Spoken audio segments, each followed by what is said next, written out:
যে রাজ্যের মুখ্যমন্ত্রী ধর্ষণকে ছোট ঘটনা, ওদের মধ্যে সম্পর্ক ছিল, কোনো মহিলা যৌনকর্মী এবং তার খদ্দেরদের মধ্যে গন্ডগোল, এই মনোভাব নিয়ে যে শাসক রাজ্য চালায় তার রাজ্যে এইভাবে গণধর্ষণের ঘটনায় ঘটবে। আর নির্ভয়া কাণ্ডের পর বা অভয়া কাণ্ডের পর যেভাবে আবার কলেজের মধ্যেই শোনা যাচ্ছে নাকি ঘটনাটা হয়েছে এবং তার সাথে জড়িত নাকি প্রাক্তনী এবং স্টাফ।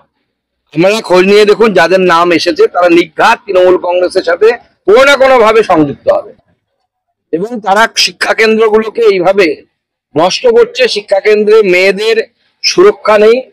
আরজিকর কাণ্ডের পর তো প্রমাণ হয়ে গেছে যে রাজ্যের টপ মেডিকেল কলেজগুলোর মধ্যে একটিতে যদি এই ধরনের ঘটনা ঘটতে পারে, ল কলেজ তো যেখানে আইনের শিক্ষার্থীরা তৈরি হয়, সেখানে আইন ভাঙা হচ্ছে, তাহলে রাজ্যের অবস্থাটা কি? রাজ্যের মুখ্যমন্ত্রী ল অ্যান্ড অর্ডার সামলান হোম মিনিস্টার হিসেবে, তিনি আমাদের হোম মিনিস্টার। তারপরে তার এই যে অপদার্থতা, তিনি যতই জগন্নাথ দেবের রথ টানুন না কেন, কালীগঞ্জে মেয়েকে মারা হচ্ছে বোমা দিয়ে, কোথাও মেয়ের ইজ্জত লুট করা হচ্ছে, আরজি করে অভয়াকে ধর্ষণ করে খুন করা হচ্ছে, এই পাপের হাত থেকে উনি বাঁচবেন।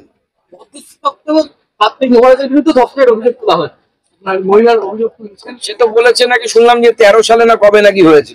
এতদিন 13 সালে কেউ যদি ধর্ষিতা হন তাহলে এতদিন তিনি বললেন না কেন? এটাই তো আমি অবাক হয়ে যাচ্ছে। তদন্ত হওয়া উচিত। তার কারণ হচ্ছে, এটা কি সত্যিকারের অভিযোগ নাকি যেহেতু কার্তিক মহারাজ হিন্দুত্বের পক্ষে বলছেন সেই জন্য তাকে ফাঁসানো হচ্ছে? এই তদন্ত সঠিকভাবে হওয়া উচিত। কারণ 13 সালে ধর্ষণ হলে এটা হচ্ছে 25 সাল, মানে 12 বছর হয়ে গেছে। 12 বছর ধরে কোথাও মুখ খুললেন না কেন, সেই বিষয়টাও জানা দরকার।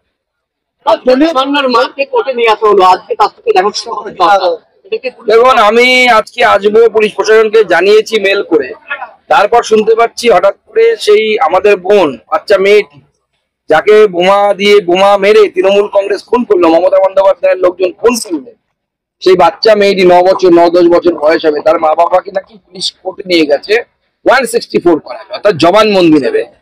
কিন্তু অদ্ভুত ভাবে এখনো পর্যন্ত আমি বিভিন্ন সূত্র থেকে যা খবর পাচ্ছি, এখনো পর্যন্ত তাদেরকে চুপচাপ কোর্টের ভিতরে বসিয়ে রাখা হয়েছে, কোনো জবানবন্দি নেওয়া হচ্ছে না। তাহলে কি সত্যি জবানবন্দি নেওয়ার জন্য ওখানে নিয়ে যাওয়া হয়েছে নাকি বন্দি করে রাখার জন্য ওখানে নিয়ে যাওয়া হয়েছে যাতে সুকান্ত মজুমদারের সাথে দেখা করতে না? এটা কি ধরনের রাজনীতি?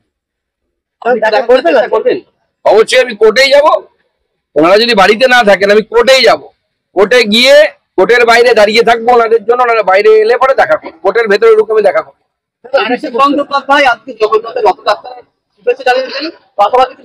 মুখ্যমন্ত্রী নেতৃত্বে আধ্যাত্মিক কেন্দ্রে পরিণত হবে।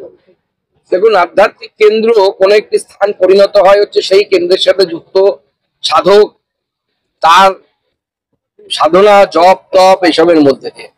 আধ্যাত্মিক কেন্দ্র তো আপনি বিল্ডিং বানিয়ে দেবেন, হবে না। সবার আগে আপনাদেরকে ঠিক করতে বলুন, তৃণমূল কংগ্রেসকে ঠিক করতে বলুন এটা কি কেন্দ্র। ওনার চিফ সেক্রেটারি বলছে জগন্নাথ কালচারাল সেন্টার, অর্থাৎ সাংস্কৃতিক কেন্দ্র। অভিষেক বন্দ্যোপাধ্যায় বলছেন এটি ধর্মক্ষেত্র, আধ্যাত্মিক কেন্দ্র। কেন্দ্রটা কার? যাই এটা ঠিক করতে বলুন সবার আগে, এটা তো পরিষ্কার করুন মানুষের কাছে, নাহলে কিভাবে হবে? চলতে পারে না। দলীয় কর্মসূচিকে জাঁকজমক করতে শিশু ও স্কুল পড়ুয়াদের মিছিলে সামিল করলো তৃণমূল, কি বলবেন? তৃণমূল কংগ্রেসের লোক আসে না, তো 100 দিনের কাজ বন্ধ আছে। তৃণমূল আগে লোক আনতো কি করে? তৃণমূল আগে লোক আনতো হচ্ছে 100 দিনের কাজের প্রলোভন দেখিয়ে।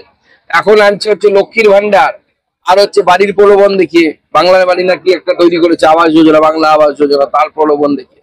যেদিন মানুষের মন থেকে এই প্রলোভন আর ভয় চলে যাবে, সেদিন তৃণমূল কংগ্রেস দেখবেন 2-4টে নেতা সঙ্গে কিছু পথের খেকি কুকুর তারা মিছিল করছে তৃণমূল কংগ্রেস।